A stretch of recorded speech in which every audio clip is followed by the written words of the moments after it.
handed an urgent and horrifying news story. And I need all of you to stop what you're doing and listen.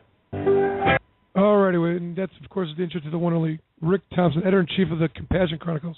Take it away, Rick.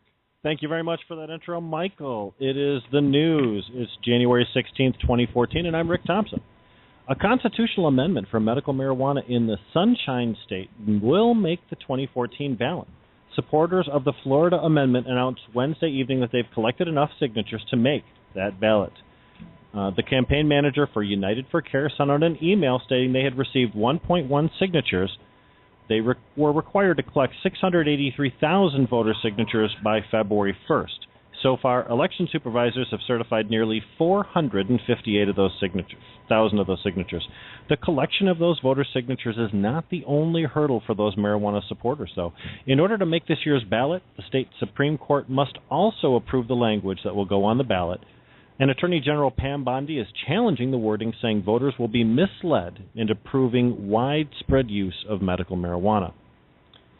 The New Hampshire House voted to legalize marijuana. It's a big thing. The bill, which passed 170 to 162, that's a tight one, after a long and lively debate, now goes on to the House and Ways and Means Committee. But it faces a tough road ahead.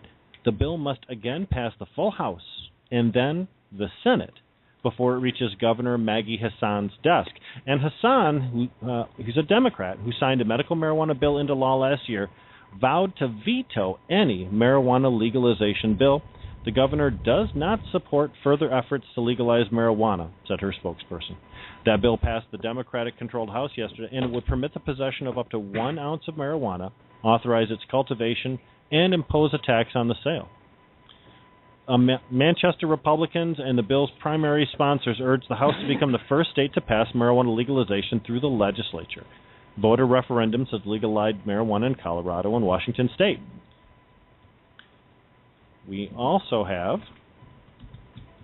the High Times Cannabis Cup, an event combining a trade show expo with a cannabis competition, will be making a 2014 appearance in Flint, Michigan, according to 2 informed local sources.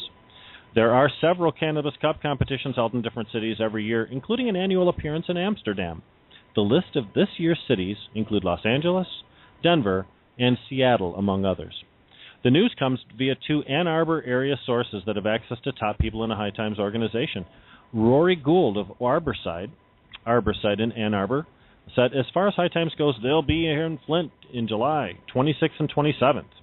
A calendar provided by Gould from the High Times organization illustrates a Michigan Cannabis Cup on that date. As with most of the Cup appearances announced on that calendar, no venue was listed for the event. Jamie Lowell of Ypsilanti's Third Coast Compassion and the guitar that's being played to my immediate left said, top people at the High Times magazine staff have told me that the event is almost a done deal. Both men confirmed that once the venue is confirmed, an official announcement will be made from High Times. Springfield, Missouri, City Councilwoman Jan Fisk filed an ordinance proposal to allow the Missouri National Guard to help fight the drug war in Springfield. Although the proposal allows the National Guard to assist in the enforcement of drug laws generally, cannabis is the only drug specifically mentioned. The Springfield City Council pulled a fast one in the fall of 2012 when they passed an ordinance to reduce penalties on cannabis possession, simply to repeal it at the next meeting as part of a ruse to keep that proposal off a ballot. During the debate over local decriminalization ordinances, many council members who opposed the reform claimed that enforcing cannabis laws was not a top priority for the Springfield Police Department. But if enforcing cannabis law is not a high priority for the city, why are they compelled to call in the National Guard to wage a war on cannabis? And I'd like to end the news today with a note.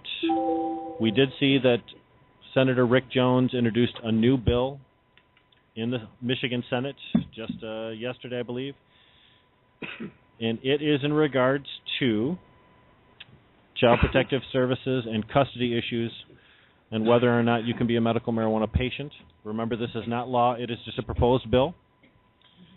But it says in part, if in a proceeding under the section a court finds that a parent, guardian, custodian, or non-parent adult has medication prescribed by a qualified physician under the Michigan Medical Marijuana Act, they have the right to do certain things. Number one, sign a release to allow the court to view their medical records to determine the reason for the recommendation. Second one, submit to an independent medical evaluation by someone chosen by the court system. Either discontinue the use of the medication or continue under the qualifying physician's directive, the new physician. There are several other options available. It's a dark chapter in the long saga of Rick Jones and his phantom marijuana bills. Remember when he wanted to ban pot shops? Remember when he wanted to take glaucoma off the list of qualifying conditions? Don't take your eyes off the ball, people. This is a smokescreen to hide something bigger coming around the corner. And that's my opinion. I'm Rick Thompson. It's the news. It's January. Thank you very much, Rick.